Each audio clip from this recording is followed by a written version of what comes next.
So my father is a Lebanese immigrant. He went to Michigan. He worked for Chrysler, and that's where he met my mom.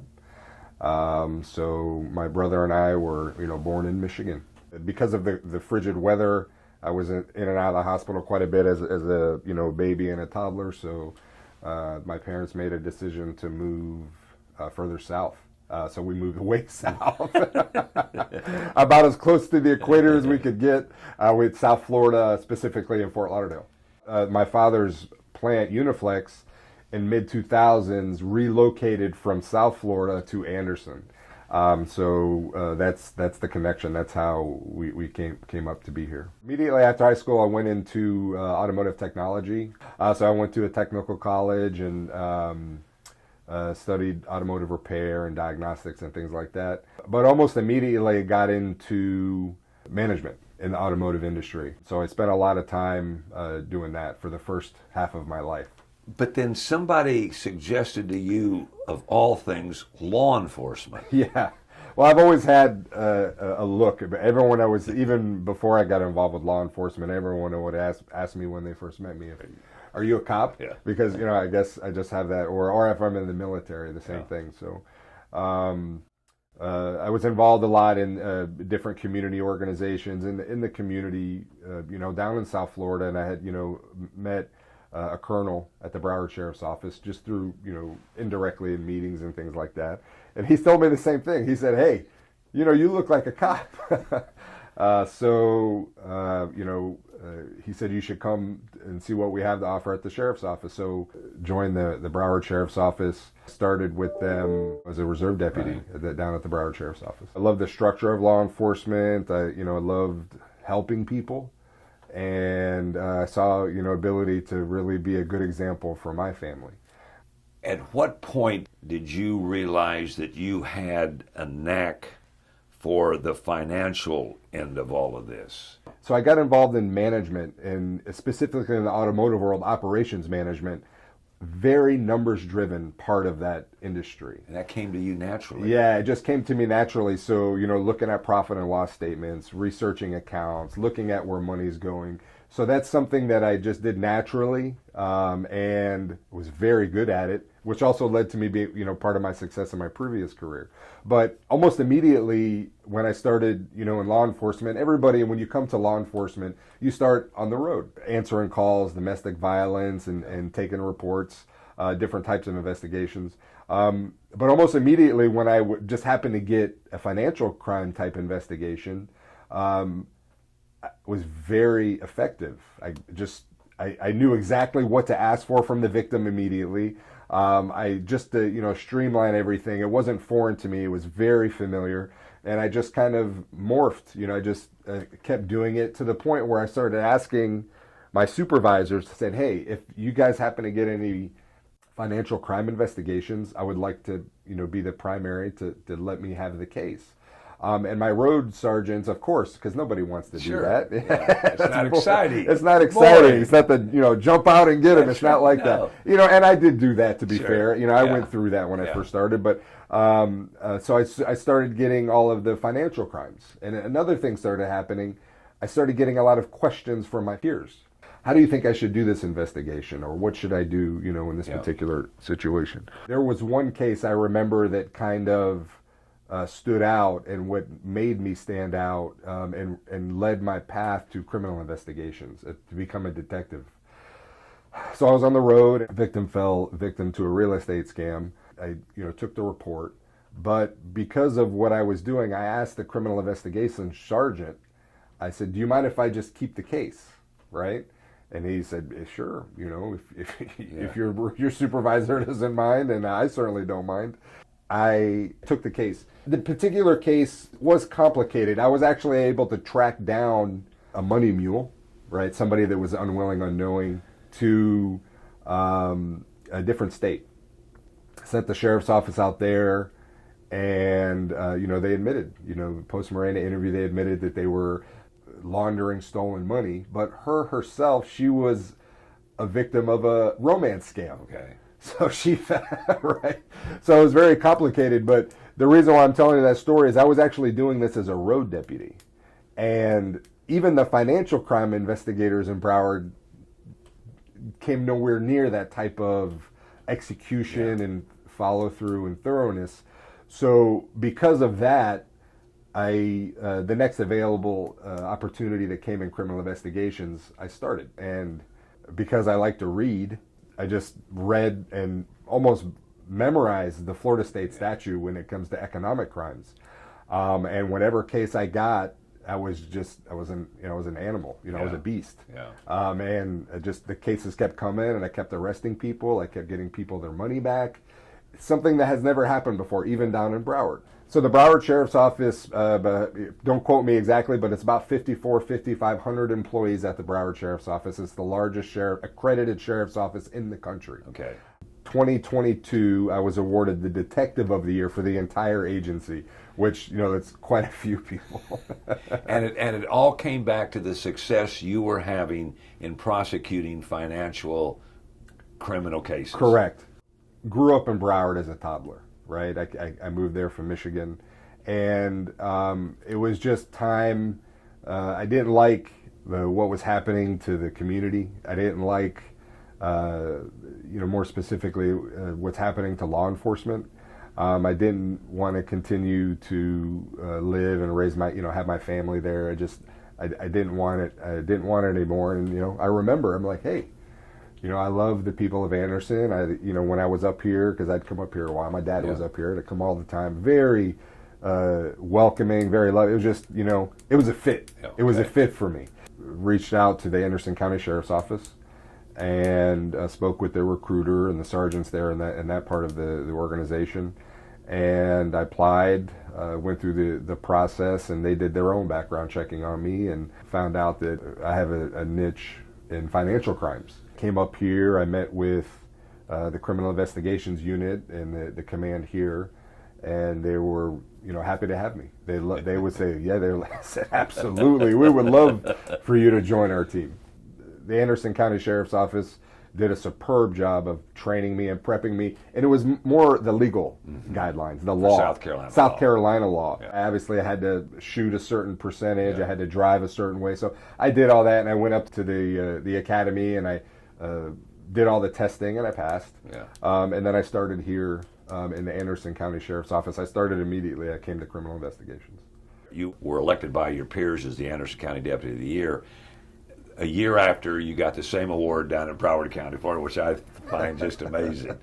Tell me about the study that you did to find out how you could prosecute guys in Anderson County that were breaking laws that you were going after. The Florida state statute and the South Carolina criminal code are very different.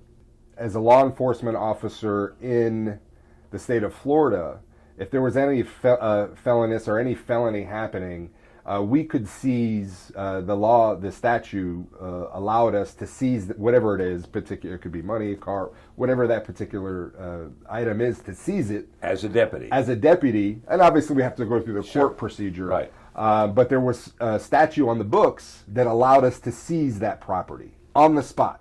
South Carolina's not like that. So we didn't have any code here in South Carolina specifically regarding financial crimes. I couldn't accept that there wasn't something on the books that if somebody's money got stolen from them and we were able to find where that money was, and if it was in a bank account, for example, that we didn't have the authority as a law enforcement officer to seize that money. So I couldn't believe it, and I just read and read and read. It took me about 3 weeks. Obviously, I was learning the other laws as well, but about 3 weeks of reading the law, and I found one. So the law that I found specifically has to do with the authority of a judge. So if we're, as law enforcement officers, able to establish probable cause that we found stolen money, in this example, the judge has the authority to seize the money. The first time that I presented a seizure warrant to a judge, all of the judges, could be the circuit court judge or summary court judges, depending on the jurisdiction.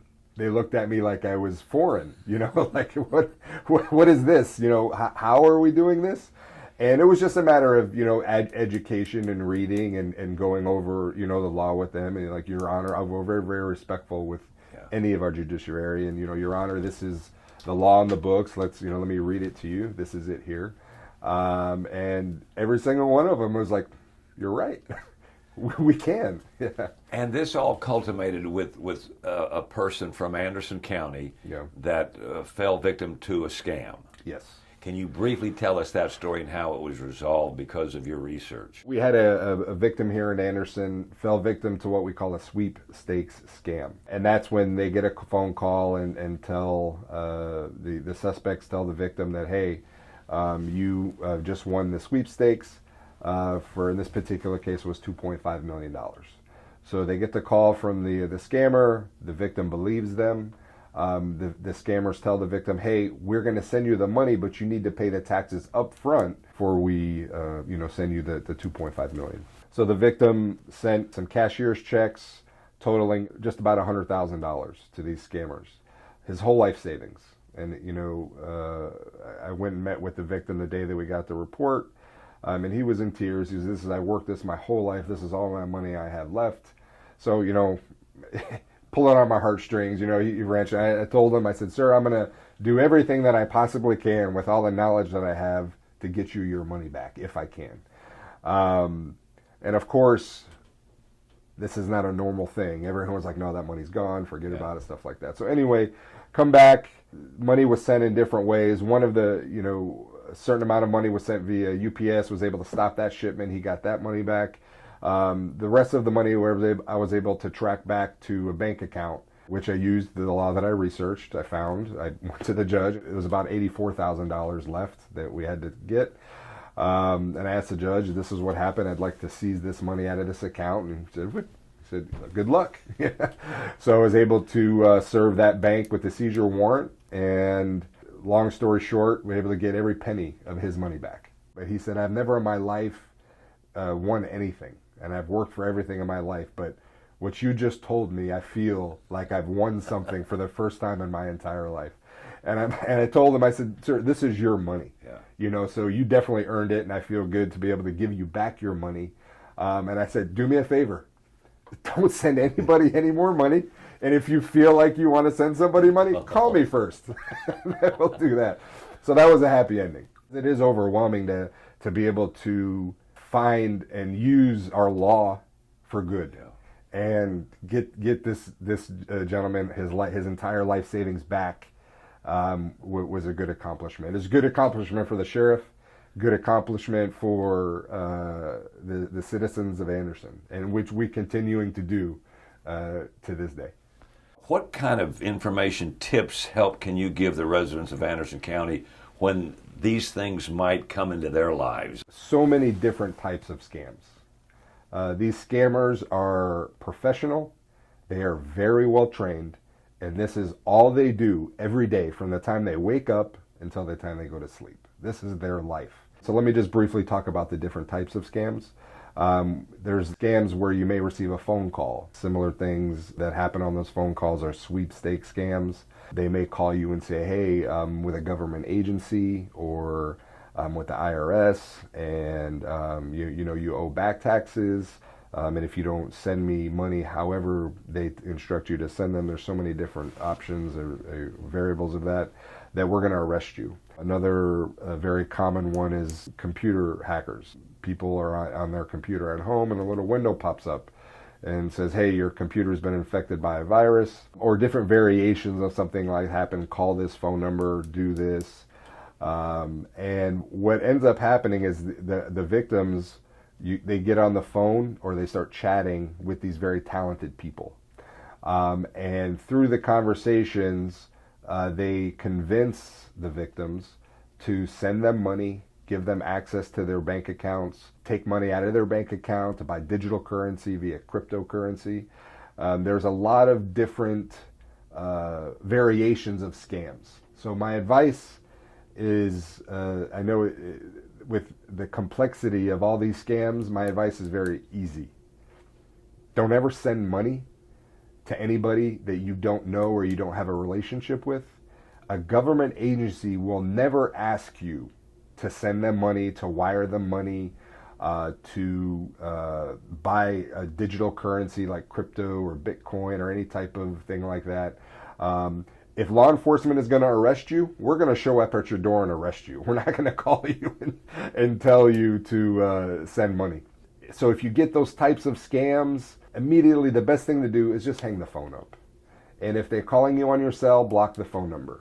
If you get something on your computer or a window that pops up or something, power your computer off immediately. Even if that window says don't power your computer off, your computer's infected with viruses. Okay, so that's my best advice.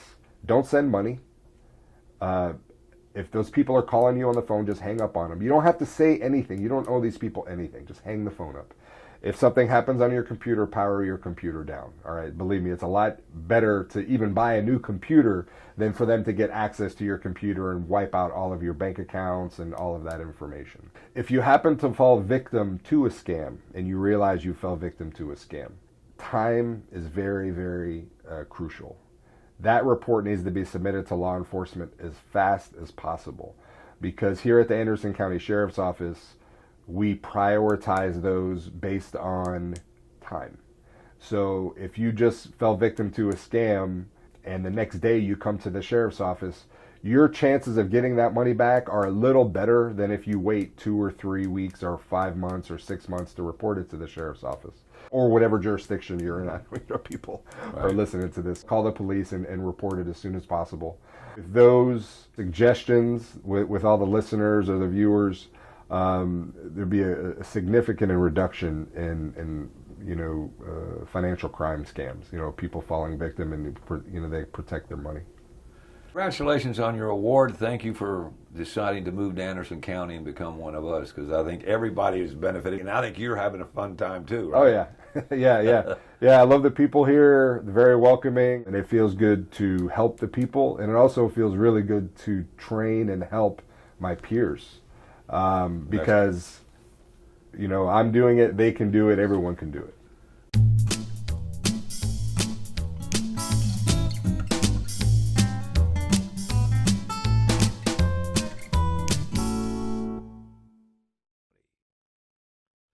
Brought to you by the folks at Anderson County.